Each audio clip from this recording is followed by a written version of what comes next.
yeye ni Bwana. Amen. Hallelujah.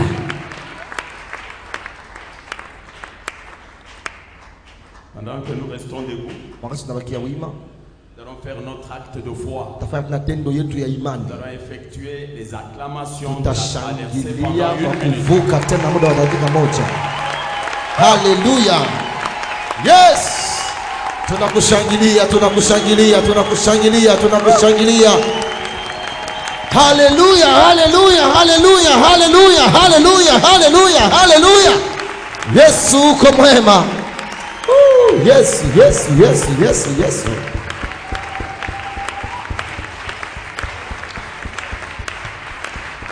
Hallelujah, hallelujah. Hallelujah. Hallelujah. Hallelujah. Hallelujah. Pas de la traversée. On avocat. Proclame comme tu es à un pas. Tangaza kesho kwa watu wa moja. Et réellement tu es à un pas. Tena huko kwa watu wa moja ya kuvuka.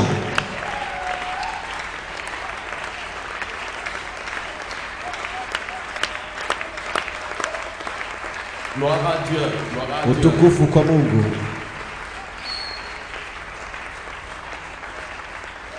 Seigneur, nous te sommes reconnaissants. Bwana tunakushukuru na shukrani kwako. Est-ce que cet après-midi, kwa magharibi ya leo, tu as encore pour nous un Père? Una kwetu mkate. Et nous sommes pour toi des fils et des filles que tu as tant aimés. Merci pour un jour nouveau. C'est réellement un jour nouveau. La Bible dit, voici la journée que l'Éternel a faite. Et celle-ci la journée que Dieu a faite, afin qu'elle puisse être pour vous un sujet de joie et d'allégresse.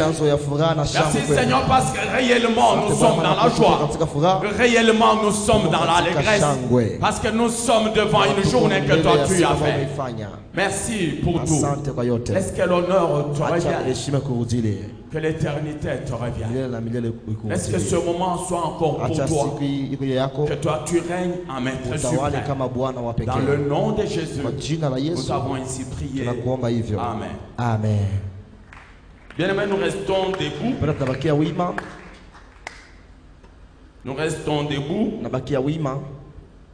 Quelqu'un qui est en train de traverser, il est debout. Il est en position debout.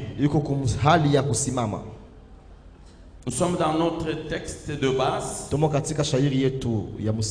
Ézéchiel 37. Nous allons lire le 10e verset. Et quelqu'un d'autre va nous préparer 1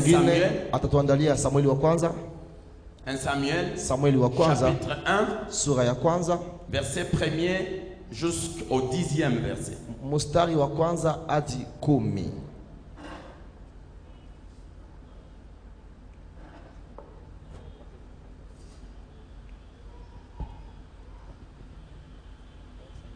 Ézéchiel 37, 10.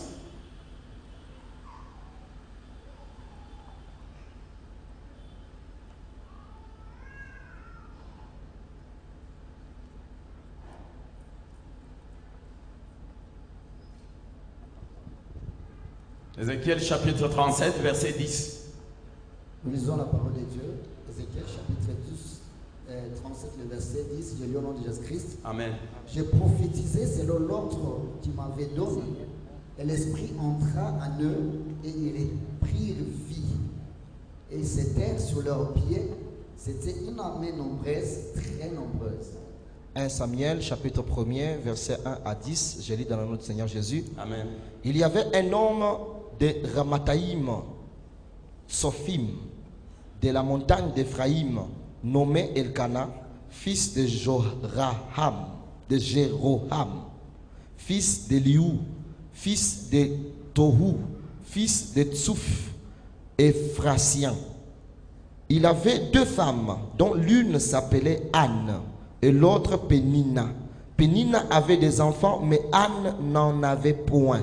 Chaque année, cet homme montait de sa ville à Silo pour se prosterner devant l'Éternel des armées et pour lui offrir des sacrifices. Là se trouvaient les deux fils d'Élie, Ophni et Phiné, sacrificateurs de l'Éternel.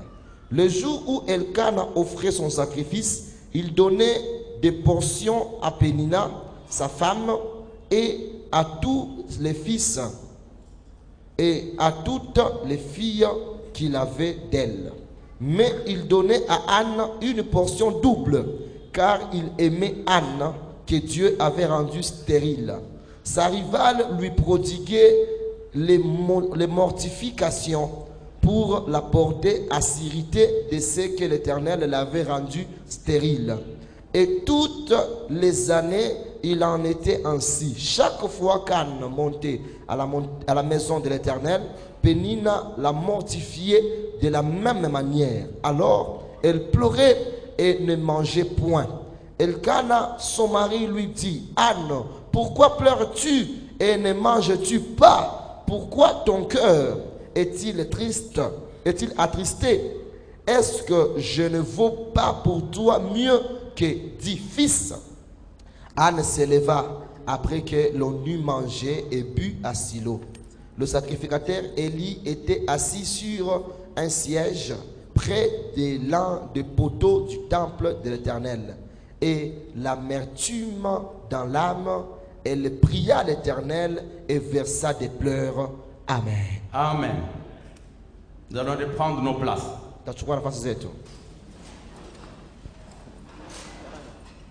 Bien-aimés dans le Seigneur, vous allez me donner votre attention pour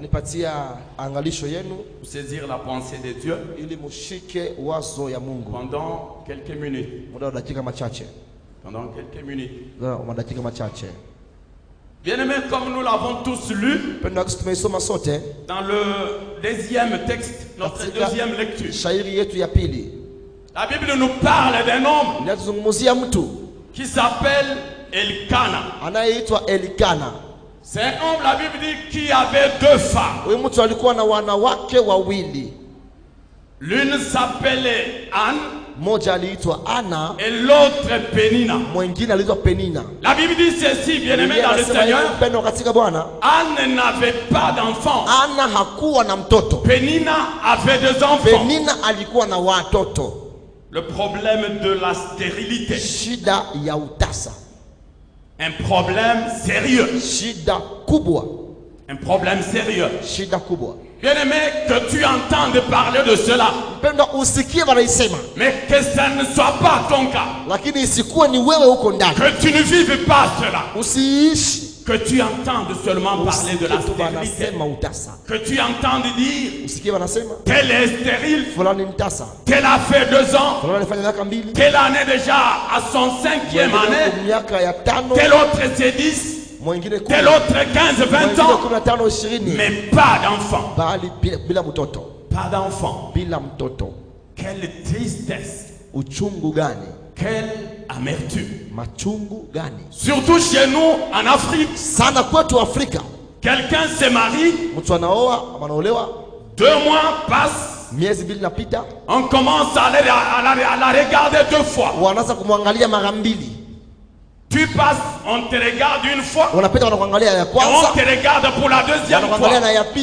Les autres commencent à se demander: est-ce que tu n'as pas encore commencé à saliver? Même entre eux, ils se demandent: est-ce que tu la vois depuis qu'elle s'est mariée? Est-ce que tu la vois déjà saliver? Un problème sérieux. Un sérieux problème. Le manque d'enfants. Voilà la situation de Anne. Je ne sais pas, la Bible n'est pas claire par rapport à ça. Est-ce que c'était elle la première femme? Mais la Bible dit Elkana avait 2 femmes, Anne et Pénina. Si c'est elle la première femme, le problème avec les hommes c'est que il suffit seulement que le médecin dise chez toi ça va, toi tu es viril. Le problème c'est au niveau de ta femme, c'est elle qui n'est pas féconde, pour que le mari commence à penser comment aller chercher la progéniture dehors, en dehors de son toit. C'est ça la nature humaine. Et moi je me dis, bien-aimé dans le Seigneur, si c'était l'inverse, si c'était que la femme s'allait, elle est féconde, le problème c'est au niveau du mari, je ne sais pas si le mari accepterait que sa femme aille chercher la progéniture dehors.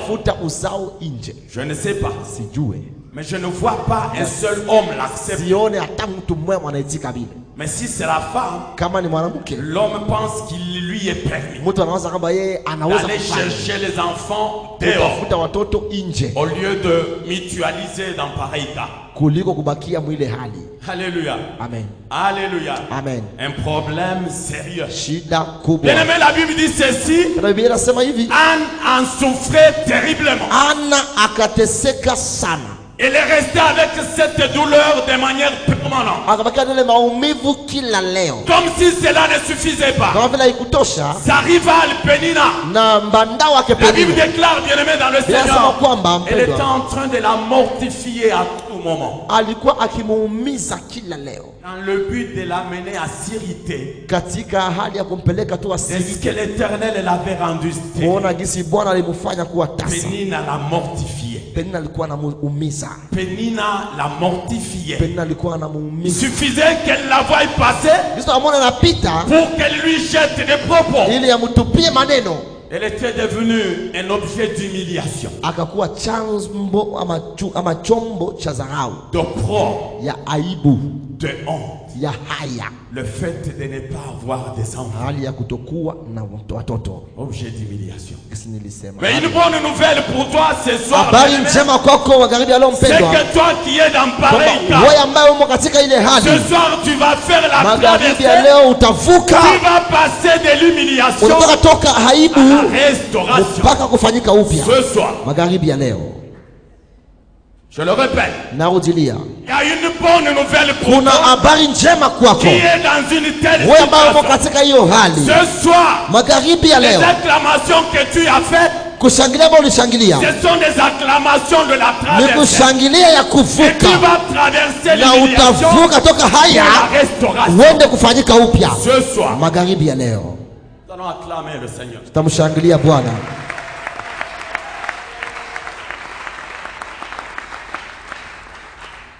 La Bible dit, bien-aimé dans le Seigneur, chaque année, Elkana avait l'habitude de venir de Silo pour aller se prosterner devant l'Éternel. Et en même temps, il offrait les sacrifices. Et comme c'était la coutume, il donnait des portions à Pénina, les mêmes portions pour ses fils et pour ses filles. Mais pour Anne, la Bible dit Elkana donnait une portion double.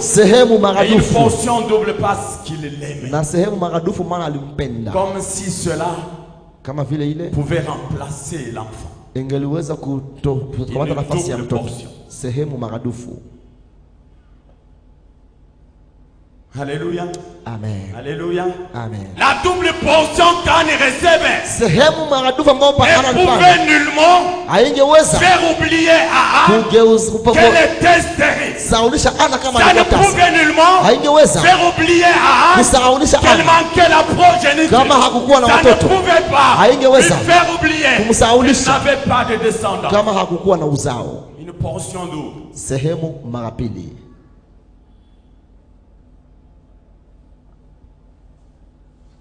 Alléluia. Amen. Anne est restée dans cette situation d'amertume. Et la Bible dit, chaque année, Pénina la mortifiait. Chaque année. Imaginez-vous. Ce qu'était la situation de Anne. Sa rivale, c'est chaque année. Elle dort, elle se réveille. C'est comme si pendant son sommeil, elle est en train de chercher de quoi mortifier sa rivale. Elle le faisait chaque jour. Et Anne est restée dans cette situation troublante. Elle était vraiment troublée par cette situation. Voilà pourquoi la Bible dit elle était en train de pleurer à tout moment. Elle pleurait à tout moment. Elle ne pleurait pas seulement, mais aussi elle ne mangeait plus. Imaginez-vous la complexité. Elle s'aimait à pleurer. Elle s'aimait aussi à refuser à manger.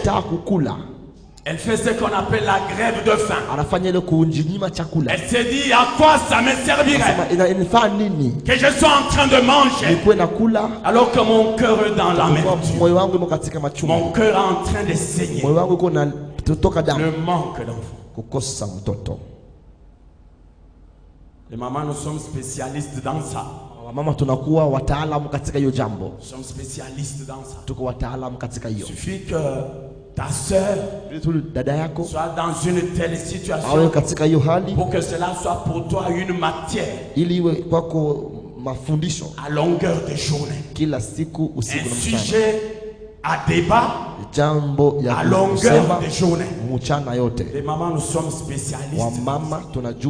Que Dieu nous pardonne. Que Dieu nous pardonne. Anne a vécu cela.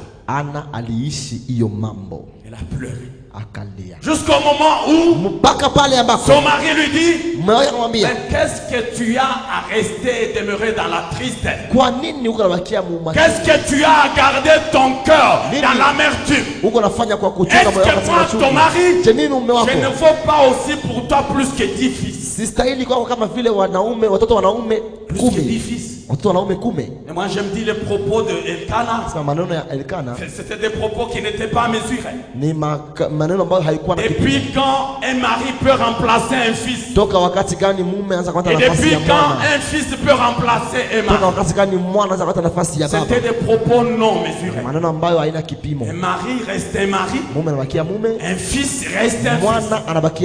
Ça veut dire Anne ne pouvait pas être consolée avec un tel discours. Elle ne pouvait nullement en être consolée. Parce que le mari reste un mari. À un certain moment, il a dit ou tu me donnes de fils ou je meurs.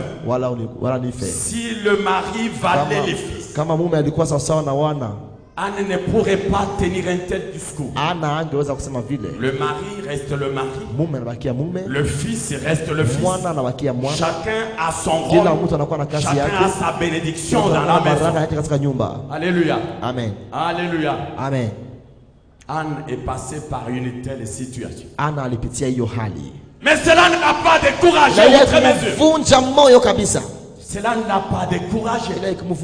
Oh, je me dis, si c'était moi et toi qui étions dans le Seigneur, on aurait même coupé, on ne viendrait même plus dans l'église.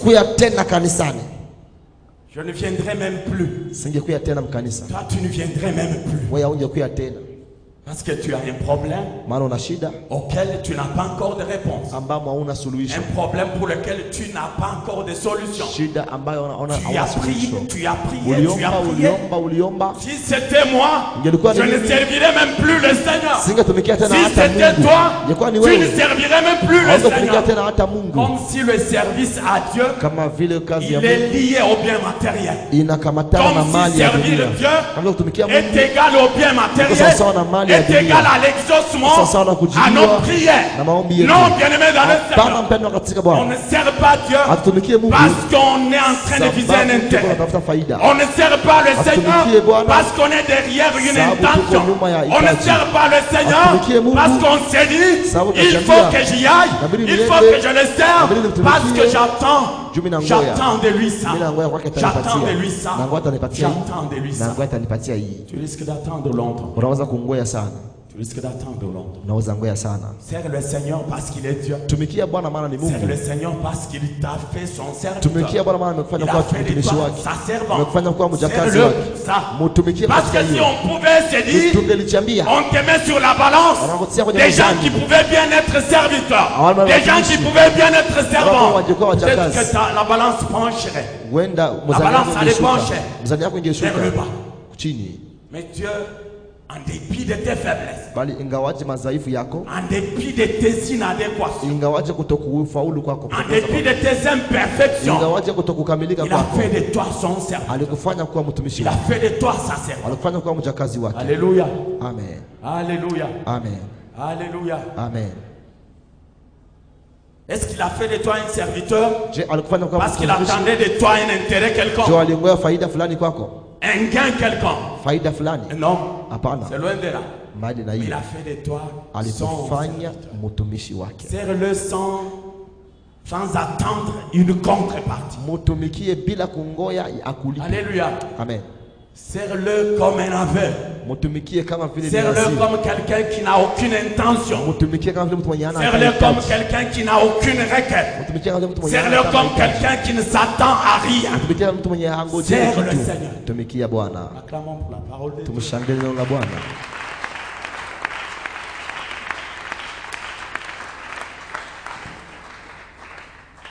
Allez dans le temps pour prier, chercher la face de Dieu, pour servir Dieu. A-t-elle enseigné qu'à un certain moment, le sacrificateur Élie, quand il a regardé, il a cru affaire à une ivrogne. Il a cru avoir affaire à quelqu'un qui est ivre. Parce qu'elle était là, la voix ne sortait plus. C'est seulement les lèvres qui pouvaient bouger. Élie s'est dit, apparemment j'ai affaire à une femme qui s'est enivrée. J'ai affaire à une femme qui s'est enivrée. Alléluia. Amen. La profondeur de l'amertume, la complexité de l'amertume, de la situation, de ton problème, de ton état. Alléluia. Amen. Alléluia. Amen. Alléluia. Amen. Je dis encore qu'il y a une bonne nouvelle pour toi ce soir. Ce soir, tu vas passer de l'humiliation à la restauration. Acclame le Seigneur.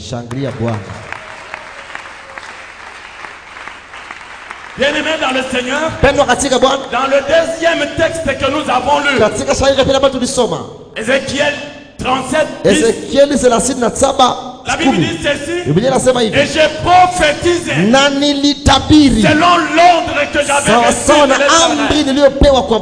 Il a reçu l'ordre de prophétiser. Je crois que ça c'était sa deuxième prophétie.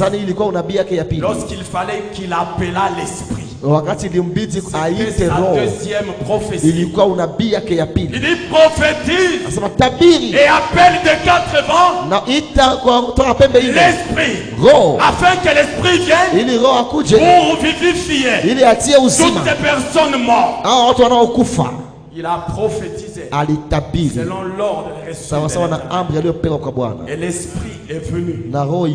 Lorsque l'esprit est venu, l'esprit est entré dans toutes ces personnes mortes. Et lorsque l'esprit est entré, la Bible déclare, ces personnes ont repris vie. Ils ont repris vie. L'esprit, c'est lui qui donne la vie aux morts. C'est l'esprit. L'esprit de Dieu. Il vient, il entre. La personne qui était morte reprend la vie. Qu'est-ce qui est mort en toi ce soir? Certainement qu'il y a des choses qui sont mortes en toi ce soir. Mais parce que l'esprit est là avec nous ce soir, tout ce qui est mort en toi va reprendre vie dans le nom de Jésus. À moins que tu n'aies rien qui soit mort dans ta vie. Mais si tu as quelque chose qui est mort dans ta vie, parce que l'esprit qui donne la vie est là, ce qui est mort en toi va reprendre la vie dans le nom de Jésus. Les morts revivent. Wafu waishi. Aussi, la Bible dit, Bien, ils s'étinrent sur leurs pieds. Wakasimama juu ya miguu yao. Ils s'étinrent sur leurs pieds. Wakasimama kwenye miguu yao. Et voici, Tazama, Ézéchiel dit, walikuwa c'était une armée nombreuse. Ezekiel anasema walikuwa jeshi Et kubwa. très nombreuse. Tena jeshi kubwa sana. Une armée.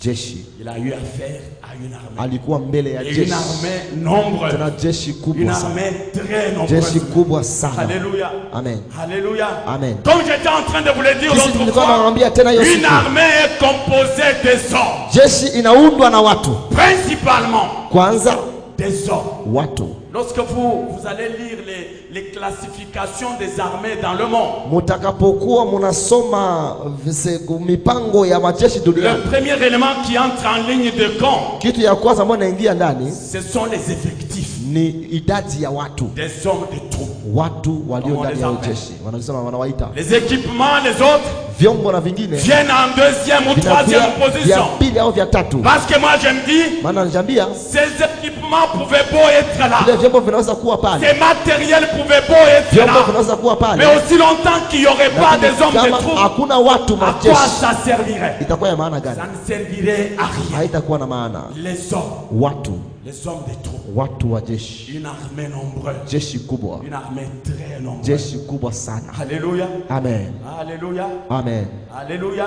amen. Bien-aimés, nous sommes une armée Penda tuko jeshi, et nous devons être une armée lazima tuwe nombreuse. jeshi kubwa. Pour avoir une armée, Ili tuwe na jeshi, pour que Ézéchiel ili Ezekieli se retrouve devant cette armée ajikute mbele ya nombreuse, hiyo jeshi kubwa, ça veut dire qu'il s'est retrouvé devant des ajikuta personnes mbele ya et watu, des personnes humaines. watu Il y a eu wanadamu. des personnes humaines Kuna watu parce wanadamu, qu'ils ont été mis au monde. maana walizaliwa, Ils ont été procréés. walizaliwa. Il y a quelqu'un qui les a Kuna mtu engendrés. Il y aliwazaa, a quelqu'un qui les a kuna enfantés. mtu aliwazaa.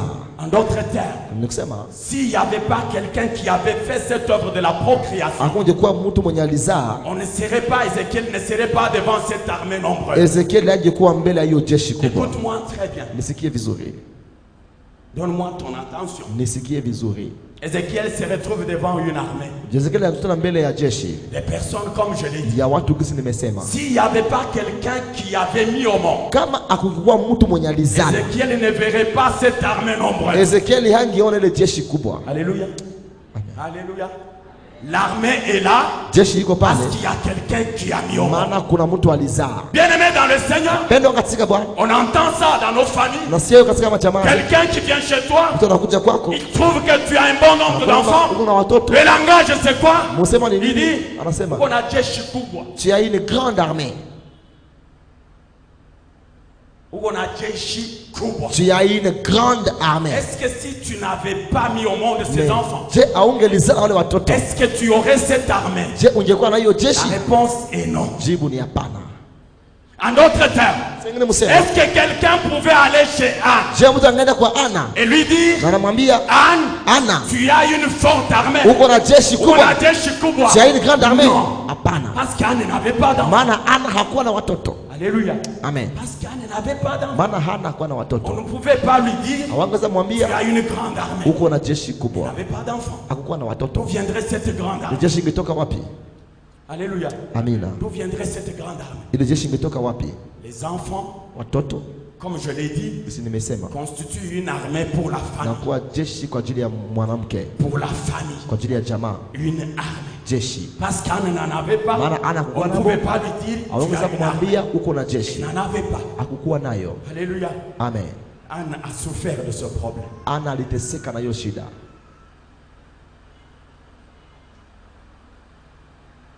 Bien-aimés dans le Seigneur, Pendwa katika Bwana, j'étais en train de vous dire l'autre fois nilikuwa naambia tena ile siku qu'une armée nombreuse kama jeshi kubwa ou une armée en général ama jeshi a pour rôle inakuwa na kazi d'aller livrer les ya guerres. kwenda kupiga vita, Livrer les guerres contre les piga armées vita ennemies. zidi ya majeshi ya maadui, Parce qu'il a comme mission maana inakuwa na kazi la protection des hommes et de leurs biens. ya kulinda watu na mali yao, Il a comme mission anajikazi de veiller sur tout le ya territoire national. kukeshea nchi Voilà le nzima. rôle de l'armée. Hiyo ndio kazi ya jeshi, Une grande armée. Une grande armée fait face à de grandes opérations, peut s'attaquer à d'autres grandes armées. Une grande armée peut ouvrir les fronts sur différents sites à la fois. Une grande armée peut défier une autre grande armée.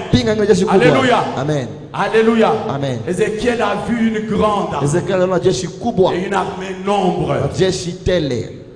Nous sommes appelés, Gamaliel Temple, à être une armée nombreuse. Une armée nombreuse. Alléluia. Amen. Une armée nombreuse. Mais comment allons-nous atteindre cette armée nombreuse aussi longtemps que nous sommes stériles?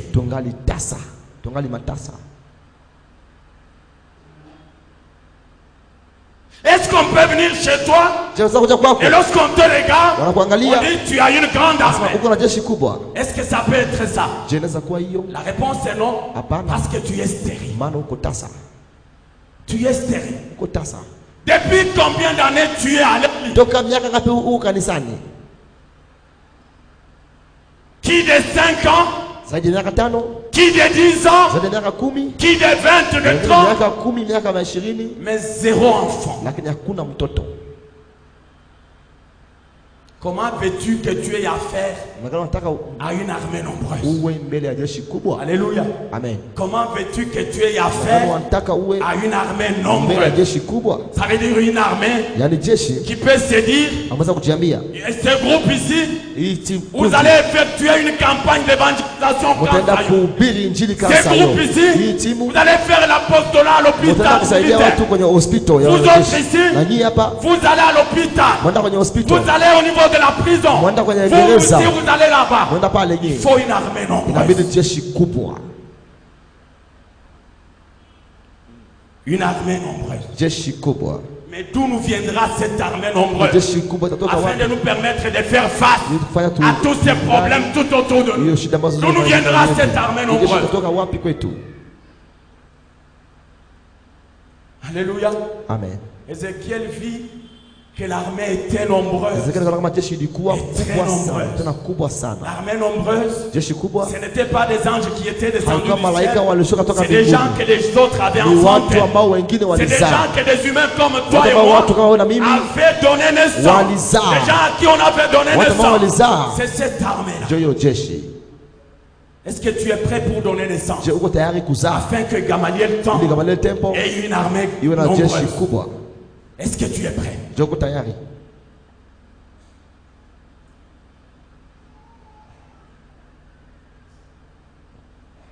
Alléluia. Amen. Est-ce que tu es prêt pour donner naissance? Je ne sais pas, bien-aimé dans le Seigneur. Dans 1 Samuel, la Bible nous dit ceci. Anne n'avait plus de sommeil. Anne n'avait plus d'appétit. Parce qu'il lui manquait un enfant. Et un enfant qui, lorsqu'on pouvait le regarder un jour, on lui dise tu as une grande armée. Anne n'avait pas d'enfant. Elle ne dormait plus. Elle ne mangeait plus. Est-ce que c'est ton cas?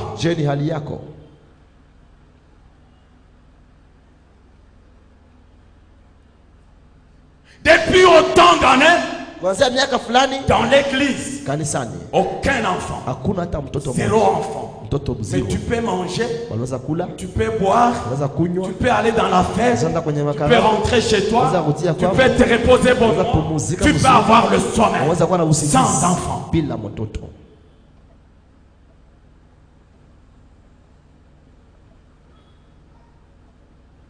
Lorsque je te regarde, je vois que tu n'as aucun souci. Tu es stérile, mais aucun souci.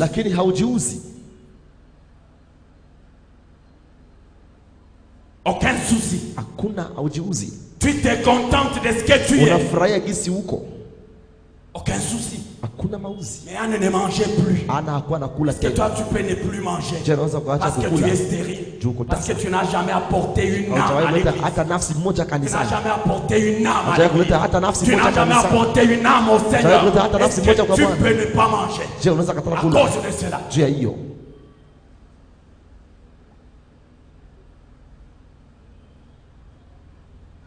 Comment veux-tu que Gamaliel soit une grande armée? Comment veux-tu que Gamaliel ait une armée, soit une armée nombreuse?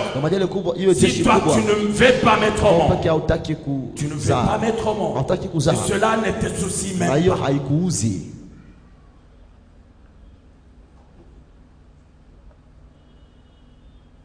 Alléluia. Amen. Alléluia. Amen. Est-ce que quelqu'un me comprend? C'est ça la pensée de Dieu pour ce jour, pour toi. C'est ça la pensée de Dieu. L'église a perdu, comme je vous ai dit l'autre fois. On lui a volé des choses. On lui a volé la progéniture. On lui a volé la descendance. Elle est restée stérile. Comme Anna. Et lorsque tu étais en train de prier, lorsque tu étais en train de prophétiser, je récupère cela. On m'a volé ma descendance, on m'a volé ma santé, on m'a laissé la maladie, on m'a laissé le chômage, on a pris mon travail et toutes les choses semblables. Mais personne n'a dit, comme je l'ai dit l'autre fois, notre église a été dépouillée. On a volé la progéniture à l'église, on a volé la descendance à l'église. Personne n'y a fait cas, personne n'y a fait allusion. Au contraire, tu es en train de chercher la restauration de membres, comme je l'ai dit, au lieu de chercher la restauration du corps.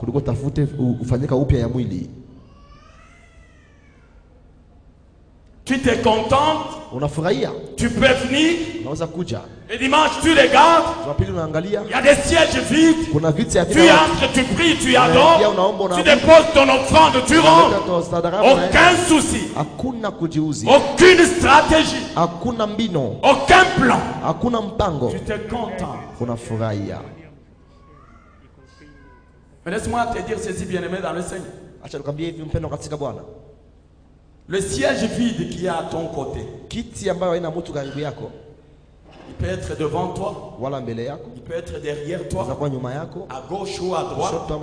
Ce siège vide là, dans le langage militaire, c'est une position. Et lorsqu'une position est vide, il y a la latitude à la position ennemie de pouvoir venir l'occuper. Est-ce que vous m'entendez? La chaise vide à tes côtés, c'est une position. Et parce que c'est une position, elle doit être occupée. Si elle n'est pas occupée, la position ennemie va venir l'occuper.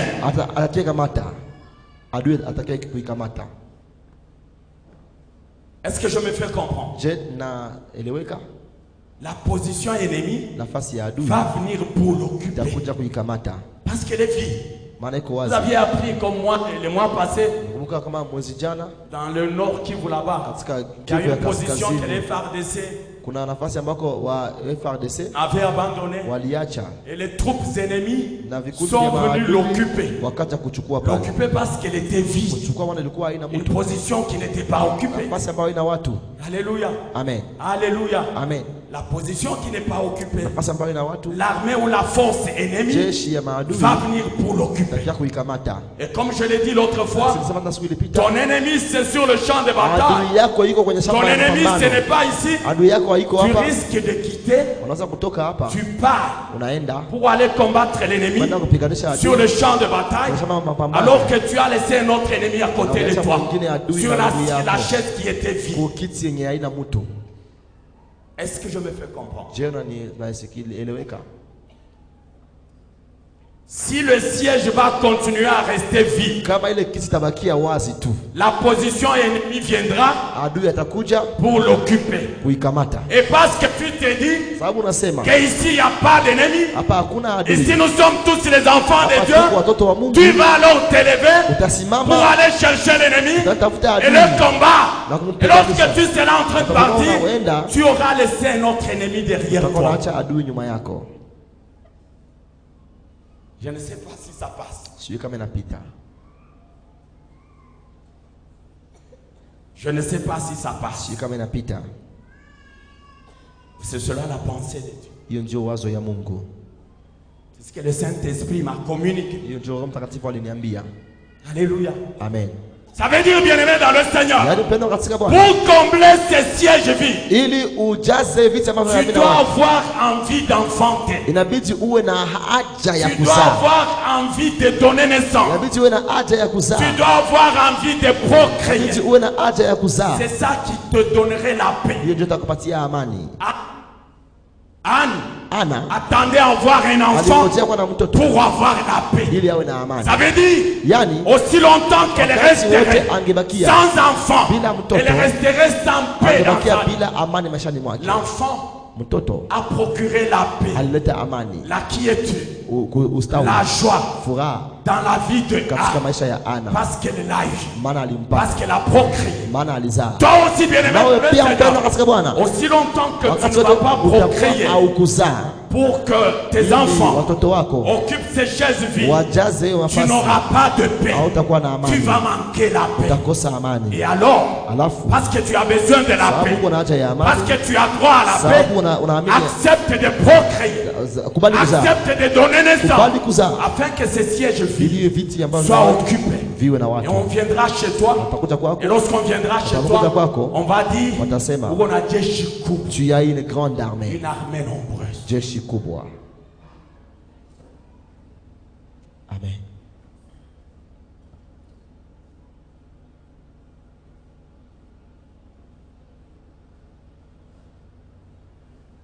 Alléluia. Amen. Alléluia. Amen. Une armée nombreuse, nous en avons besoin. Comme je vous ai dit là, nous sommes sur la ligne de front. Et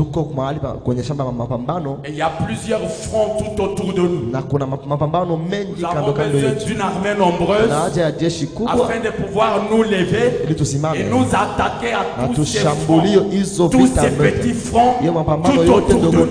Nous avons besoin d'une armée nombreuse.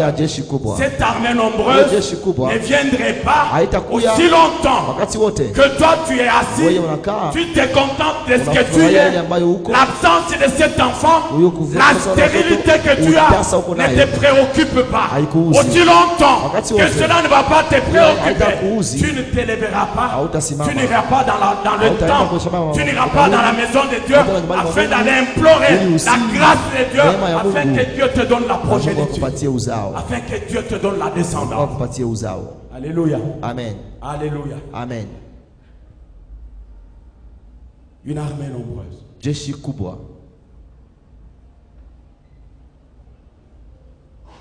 Je veux que cela suscite de l'émulation en toi. La non-satisfaction en toi. Ce qui est normal. Parce que quelqu'un qui est stérile, à l'instar de Anne, elle ne pouvait jamais se sentir satisfaite en aucun moment. Jamais. Jamais. Parce que quelque chose d'important lui manque. L'enfant.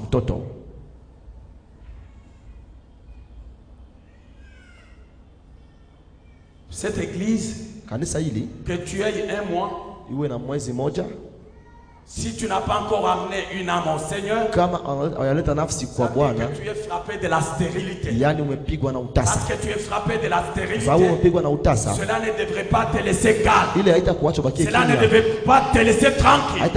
Parce que c'est la stérilité. Tu as aussi besoin que les gens disent, tu as une grande armée, tu as une forte armée, et une armée qui peut te défendre. N'importe qui viendrait pour t'attaquer, attaquer ta maison, parce que tu as une armée. Une armée nombreuse, cela ferait face à ses ennemis. Alléluia. Amen. Nous allons nous lever.